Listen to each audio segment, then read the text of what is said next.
If you're tired of struggling living paycheck to paycheck, tired of being broke, busted, and disgusted, then I'm going to talk with you in this video to how you can essentially begin to live the life that you ultimately desire and begin to create abundance and have more money than you've had before. And that way you can truly live what you desire and the life that you want to live.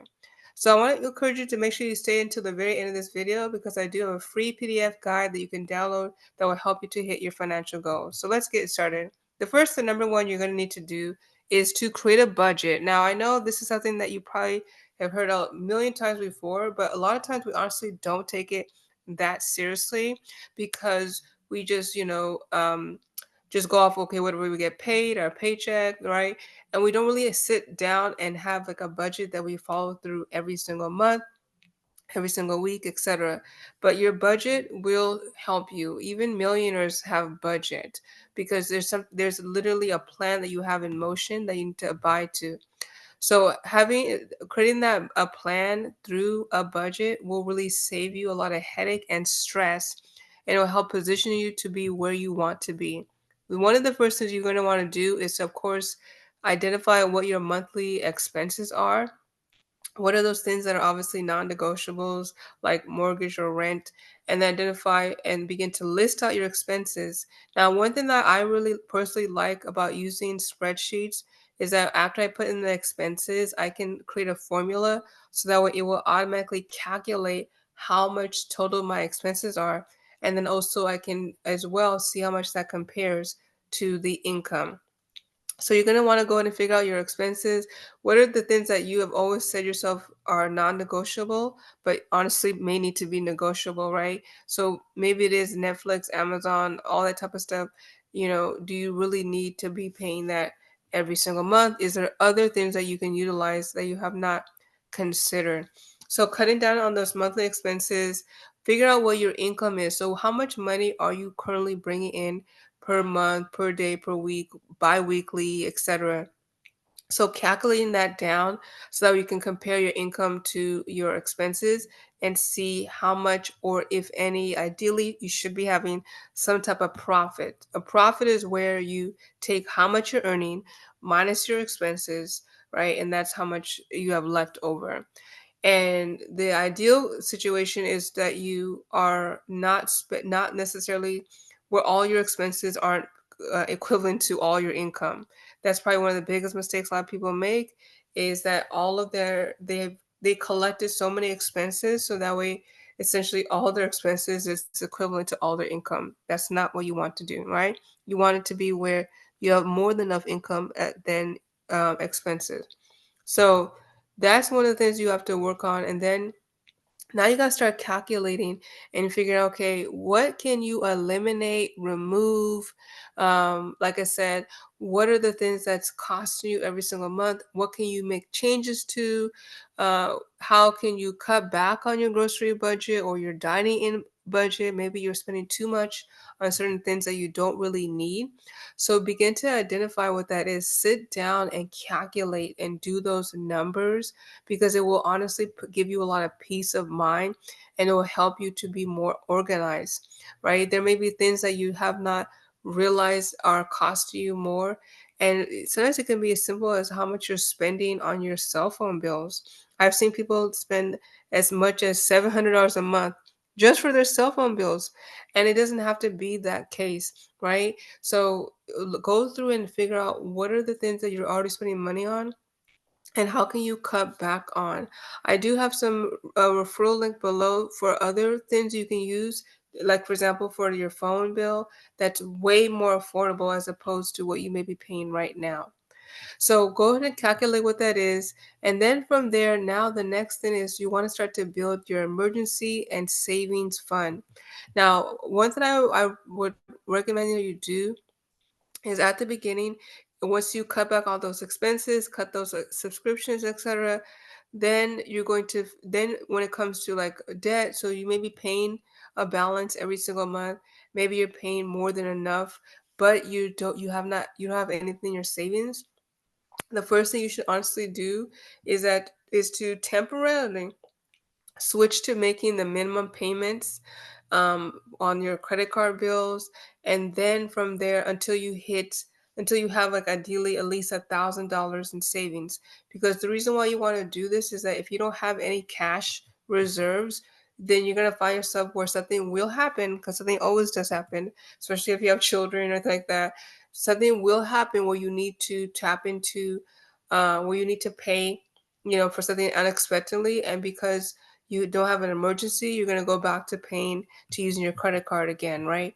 So now, once you start to save your money, the biggest mistake that people make is that they save their money into a regular checking account. A checking account will not grow your money. So what you want to do is that you want to honestly put it into a high interest yield account, right? So a high interest savings account. Currently, right now, at the time of me doing this video, there's high interest accounts, high yield savings accounts that are literally around 4%. So, and they compound monthly as well. Some compound daily. So this is important. So what this essentially means is that you want to put the money there, and then because your money is in a high interest account, that money will begin to grow 4%, right? It will begin to compound and increase. So instead of it just sitting in a regular checking account, not making anything, you're going to put into a high interest account so that way it can begin to grow. Now, the one of the accounts that I personally recommend, they've always been super reliable, is Ally.com. Great resource. They have a very secure team, and they really do work with you to help you hit your goals. If you want to check out more about Ally, simply check out the description below.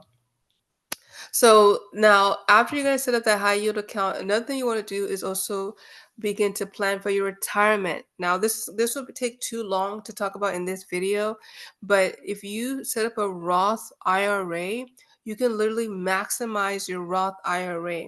So your Roth IRA is very important when it comes to retirement and your future. And what it does too is that when you put money into your Roth IRA account, not only is that money going to appreciate and become tax free, in addition to as well is that the money that you put in your Roth IRA becomes tax deductible. So what that means is that it's going to help to lower your taxes, so that way you're not paying so much in taxes or nothing when it comes down to you doing your taxes. So a Roth IRA, highly recommend. There's multiple different providers that you can go through, but Ally does also support Roth IRA accounts as well. Now, I don't have a video right now at the time of me doing this video about talking about the difference between Roth IRA or IRA or traditional IRA or 401k, but I would recommend you, if you haven't already, to go ahead and hit the subscribe button.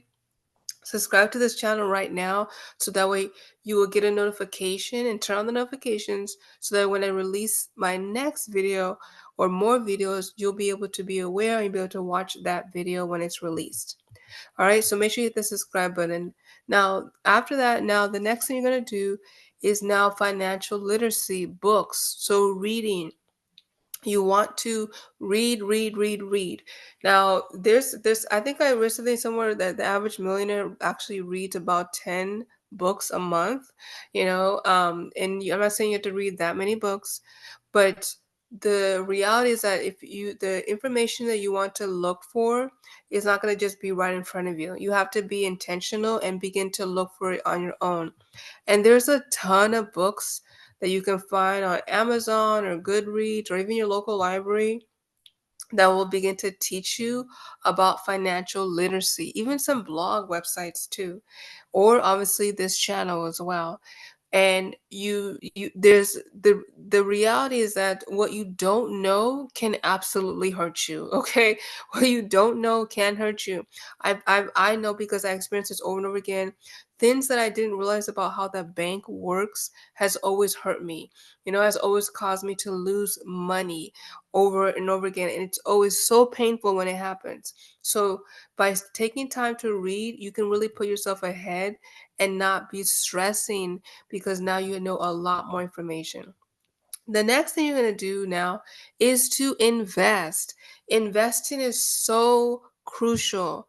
So Now, now it's good that you're gonna put that money aside into like a high interest account, but 4% is still not enough. You want your money to be growing even more than that, right? Because there's a saying that by Warren Buffett that says if you don't learn how to make money while you sleep, you will end up working until you die, right? And so you want to begin to make the right type of safe investments. Now, everybody is different. Um, Everybody has different perspectives or points of view on where to invest or what they should or should not invest in. So that's going to be obviously up to your discretion. But you definitely want to also include investing as part of your financial portfolio or financial plan. Doesn't matter if you, even if you have only $1 to invest, that dollar can grow, So investing into the right platforms is very important. And just, of course, having patience with it. Because when you invest, your money can literally begin to grow. Now, I personally, one of the things I recommend investing in is into the stock market. I'm not talking about higher risk such as day trading, but you can invest very simply through penny stocks. Penny stocks that are literally stocks that are under $5. Now, there is a little bit more risk because they're usually early stocks, but there's also a high potential amount of gain by investing in penny stocks. These are stocks where the share price is usually $5 and under. Some can be as low as 15 cents. Remember, there was a point where Nvidia stock was 55 cents. Imagine if had gotten 100 or 1,000 shares of Nvidia when it's 55 cents, you would have a bunch of money right now, right? So invest into the stock market through just simple buying and holding is a safe way to get started and to grow your money. And then I'll definitely be sure to link a video where I'll talk more about investing into the stock market if you want to learn more about this. All right. So now that you have invested, right? The last thing, of course, is to live below your means, right? So I have a bowl of pennies here. So this sounds simple and obvious, but some people don't do this, right? So what does this look like? So people will essentially they will get a new job. The job pays them $100,000 a year, and then what will happen? Then they will go and buy a new house. Then they will go and buy a new car, right? And now you have all these permanent monthly payments, and you haven't given yourself enough cushion to save that money or get rid of some debt or invest or etc. So you have to live below your means. You have to be more frugal. And I know it's not attractive or sexy to do that. A lot of times people want to keep up with the Joneses by trying to impress people through, like, you're buying the latest books, or I'm sorry, not the latest books, the latest gadgets, electronics, luxury bags, all these things where people are not going to even remember what you bought because they're trying to figure out their own life situation, right? So try to be frugal. I tell people, when you get that first job that's paying you, the most amount of money you've ever made before, commit to still spending the same as if you weren't making that job for at least a year. So that way you can begin to really grow your money and get ahead financially. So be frugal, right? Don't be afraid to be frugal. Those people that may be laughing at you right now, like, oh, you don't have this, oh, what's wrong with you, blah, blah, blah. I promise you, those people are going to be left in the dust a year, 5 years, or 10 years from now. But you, because you made the right choices, you're going to be way further ahead and doing so much better than you could ever imagine. So live frugally and do your best to commit to these things. Once again, I have a free PDF guide below that will give you some more insight about hitting your financial goals.